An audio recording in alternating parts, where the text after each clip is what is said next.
Immigration has always been one of those issues that cuts straight to the core of what America is and what it wants to be. It's not just about borders or paperwork. It's about identity, economics, security, culture, and power. When immigration becomes the central theme of national politics, as it did during Trump's rise and presidency, what you're really seeing is a country arguing with itself about its future. Trump's immigration policy didn't appear in a vacuum. It was the political expression of years of frustration, fear, and unresolved contradictions inside American society. At its heart, Trump's approach to immigration was built on a very simple premise. A country that cannot control its borders cannot control its destiny. That message resonated deeply with millions of Americans who felt ignored by elites, betrayed by globalism, and overwhelmed by rapid demographic and economic change. For decades, they watched politicians promise reform and deliver very little. They saw communities transformed faster than they could adapt. They saw wages stagnate, housing become more expensive, schools and hospitals stretch thin, and they were told that questioning immigration policy was morally suspect. Trump didn't speak like a policy analyst. He spoke like someone breaking a taboo, and that alone made him powerful. The wall became the symbol of everything, not because a wall is the most sophisticated border technology, but because it's emotionally clear. A wall says, "This is ours," and access requires permission. To supporters, it represented sovereignty and order. To critics, it represented fear and exclusion. But psychologically, it worked. It turned an abstract system into a concrete image.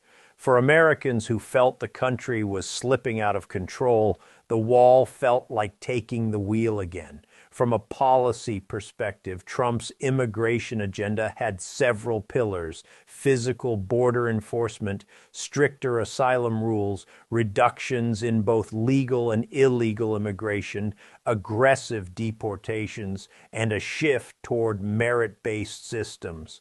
Each of these had real consequences, not just for immigrants, but for American institutions, businesses, and communities. Border enforcement was the most visible.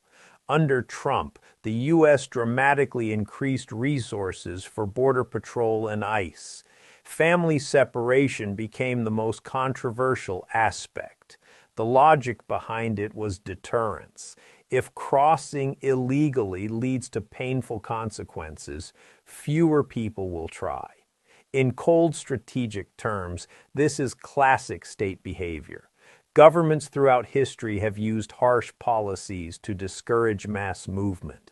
The moral cost, however, was enormous.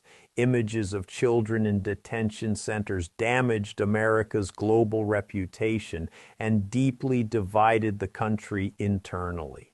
For many Americans, this crossed a line from enforcement into cruelty. Yet at the same time, a large portion of the public supported tougher enforcement. They didn't see it as cruelty, they saw it as fairness. They asked a simple question: why should people who break the rules be rewarded when millions wait years to enter legally? That question never really got answered in a way that satisfied them. So the political support remained, even as the emotional backlash grew.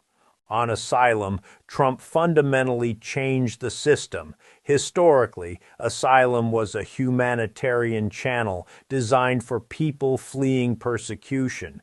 Over time, it became a loophole for economic migration. People learned that claiming asylum was often the fastest way to enter and stay in the U.S., even if their claim was weak.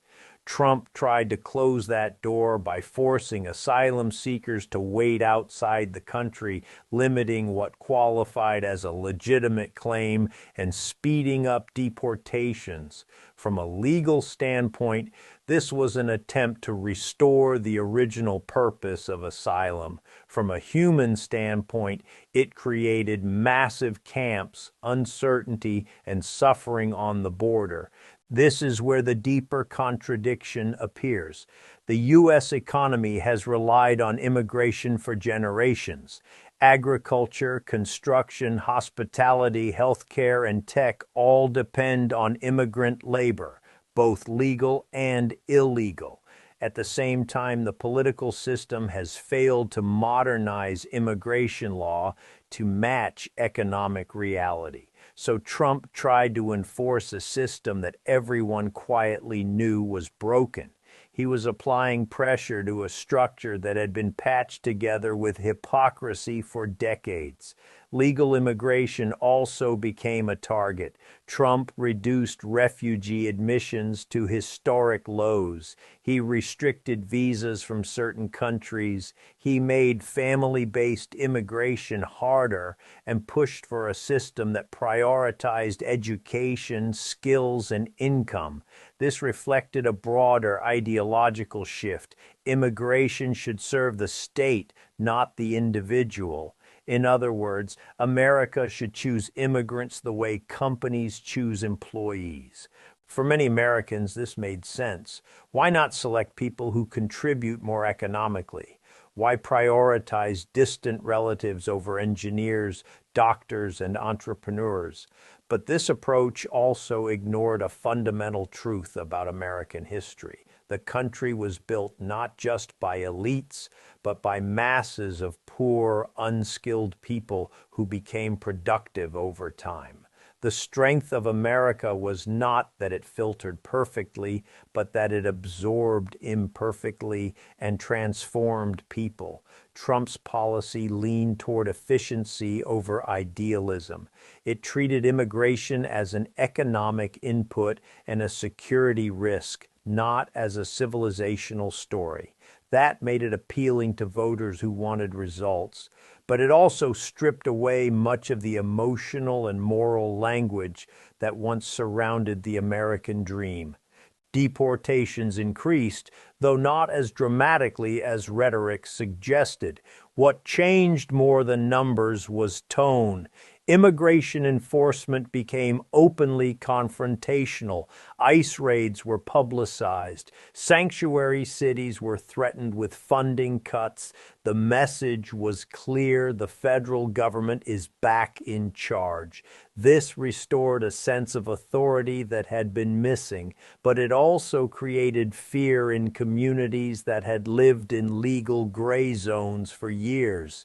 Parents avoided schools, workers avoided hospitals, entire neighborhoods went quiet. For Americans watching this unfold, the reaction depended largely on where they lived and how they experienced immigration. In rural or small-town America, where demographic change felt sudden and disruptive, Trump's policies felt like protection. In major cities and immigrant-heavy regions, they felt like an attack on everyday life. The country wasn't just divided politically, it was divided by lived reality. Economically, the impact was mixed. Some low-wage workers saw reduced competition in certain sectors. Wages in agriculture and construction rose slightly in some areas, but labor shortages also became real. Crops went unharvested. Small businesses struggled to find workers. The idea that Americans would automatically fill these jobs proved mostly false. The reality is that modern American society depends on immigrant labor in ways it rarely admits.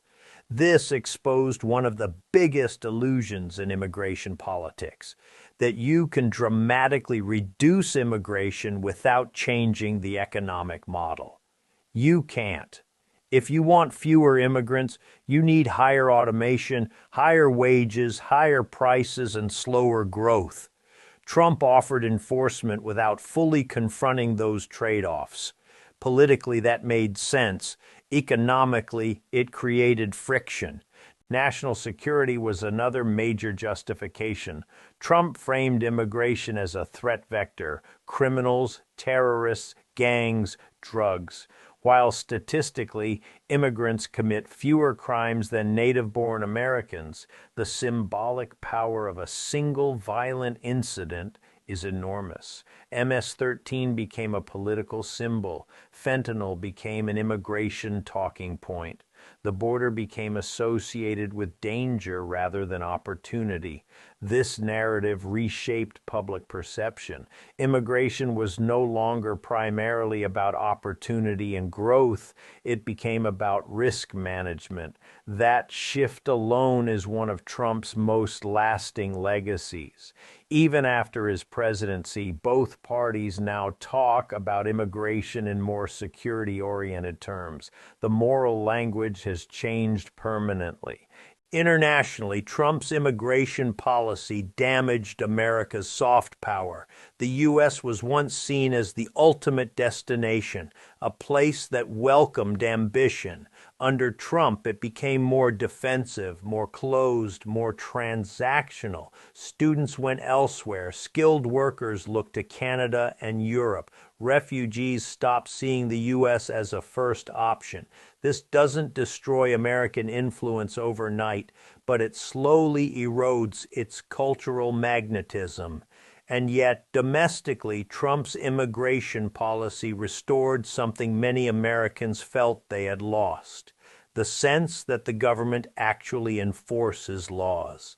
That sounds simple, but it's psychologically powerful. People are more willing to accept a system, even a harsh one, if they believe it is consistent and real. The greatest failure of pre-Trump immigration policy wasn't moral. It was credibility. Laws existed but weren't enforced. Promises were made but not kept. Trump reintroduced the idea that the state means what it says. The deeper question is whether this model is sustainable. A modern, diverse, technologically advanced economy cannot function with 20th century immigration rules. Trump exposed the problem but didn't solve it.